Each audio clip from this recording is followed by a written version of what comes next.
Planos Econômicos Plano Collor, 1990. Dando sequência à nossa série sobre planos de estabilização econômica das décadas de 1980 e 1990, vamos abordar sobre o mais polêmico deles, o Plano Brasil Novo, popularmente conhecido como Plano Collor. Lançado em março de 1990 após um feriado bancário determinado na véspera da posse do presidente Fernando Collor, em 15 de março daquele ano, o Plano Collor trouxe elementos novos na tentativa de estabilização de preços, porém, extremamente traumáticos para o conjunto da população, além de insistir em ignorar o controle sobre as contas públicas. O grande diferencial do Plano Collor foram dois tipos de congelamento, de preços, propriamente dito, e o de depósitos bancários. Além disso, o Plano Collor inaugurou uma nova fase para o Banco Central, onde a autarquia passou de fato a ser o guardião da moeda, já que antes a Casa da Moeda era responsável pelas emissões e não a autoridade monetária,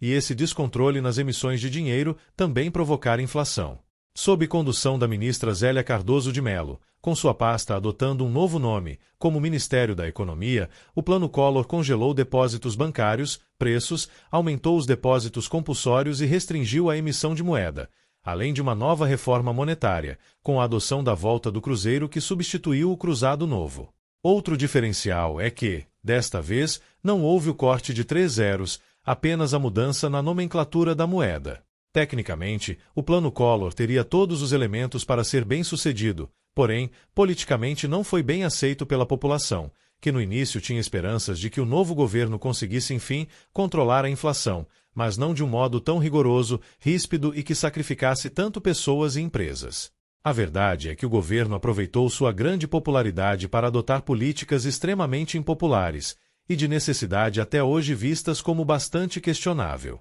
Assim, com um custo político monstruoso para o governo, o Plano Collor esteve longe de atingir o objetivo para debelar a inflação. No início, a taxa mensal estava numa média de 5%, um ano depois, já registrava taxas de 20% ao mês. Dessa forma, foi lançado em 1991 o Plano Collor II, com mais congelamento de preços e um novo indexador para correção de taxas de juros para aplicações financeiras da época conhecidas como overnight. O plano em si se confundiu com todo o restante do programa de governo do presidente Fernando Collor, como a adoção incondicional ao conjunto de medidas neoliberais estabelecidas em 1989 que ficaram conhecidas como Consenso de Washington. Dentre elas, havia a previsão de um amplo projeto de modernização da máquina pública, que já eram defendidas pelos ministros da Fazenda do governo anterior de José Sarney, como Luiz Carlos Bresser Pereira e Maílson da Nóbrega, mas que não foram atendidas. Com isso,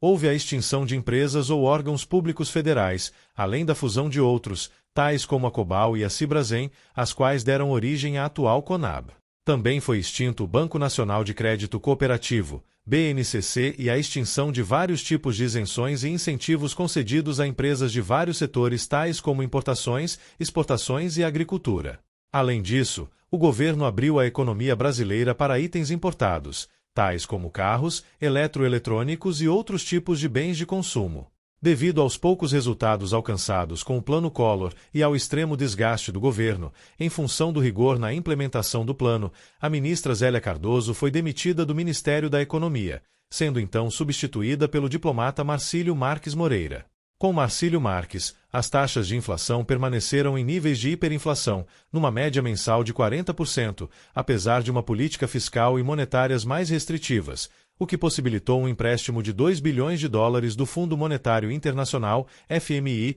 usado para fortalecer as reservas internas. Com Marcílio Marques também deu-se início à renegociação da dívida externa, ainda em regime de moratória, desde o governo Sarney em 1987, mas somente concluída no governo seguinte de Itamar Franco e que teve como principal interlocutor a figura de Pedro Malan, mais tarde ministro da Fazenda no governo Fernando Henrique Cardoso e um dos principais condutores do Plano Real.